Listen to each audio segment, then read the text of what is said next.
I was hooked. Straight out of high school with no college experience, I was already an anachronism.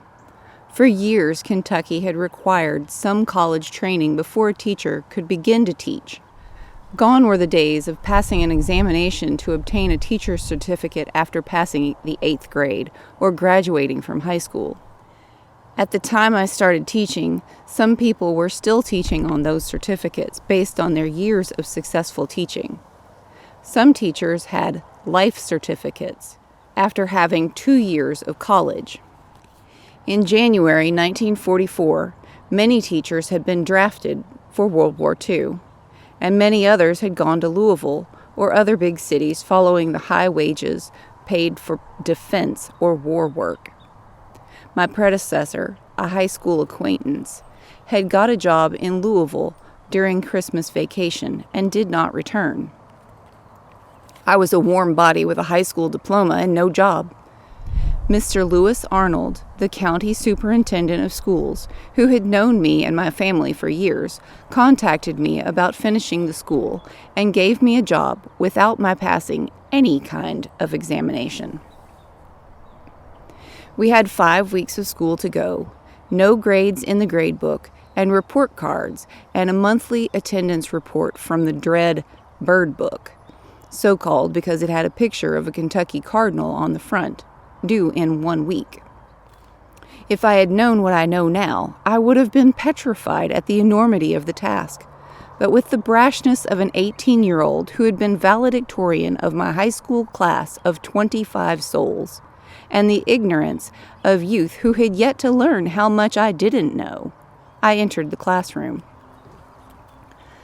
The school was about 15 miles from my home, but I didn't know a soul there except the older brother of one of the students who had gone to high school with me but was not in my class. They had a little knowledge of my family, as my brother had been the attendance officer in the county for several years before leaving to attend graduate school, and my mother's cousin had done an exceptional job of teaching that school for more than 25 years before I arrived. About 7:30 in the morning, in early January of 1944, I entered the Lands schoolroom, about a mile north of Aberdeen. 19 pupils were there already, waiting to get a look at the new teacher. I can't remember building the fire, so some kind soul must have done it for me. All janitor services were done by the teacher, so I must have paid some older boy 10 cents a day to build fires. We entered by one doorway. The schoolhouse was on a little rise in a level cleared space. It was weatherboarded on the outside and sealed on the inside, with groove ceiling boards. It was painted in a grayish blue. Outside were the 2 outhouses, a well, and a playground, with the baseball diamond marked by the path where the grass had been worn off by the home runners and base stealers. To the left of the hallway, the wall was covered by a long blackboard, above which were 3 windows that let in light but were too high to see out of. The wall opposite the door had bookshelves, and the wall opposite the blackboard had about 5 huge windows. These let in plenty of light, but they also let in plenty of fresh air, which could get brisk on a January morning. To the right of the doorway was a long shelf for the water bucket and dinner buckets. We did not call them lunch boxes. The room was equipped with a modest-sized teacher's desk, with a long recitation bench in front of it for the children to sit on while the teacher taught each class. 4 rows of desks, bolted to long, 2-inch wide boards. They were so mounted that the whole row could be moved, but no child could move his own. The back of each seat was another person's desk.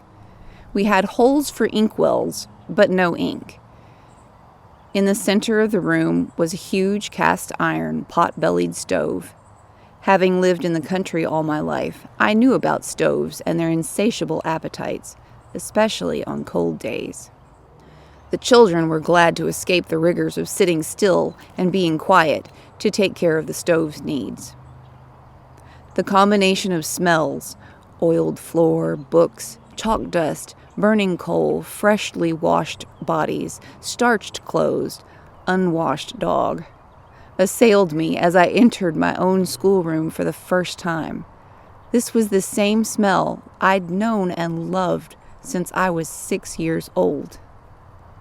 I had always thought school was heaven. Now I could go back. I didn't have to quit because I'd graduated. I wouldn't ever have to leave school again. I was hooked.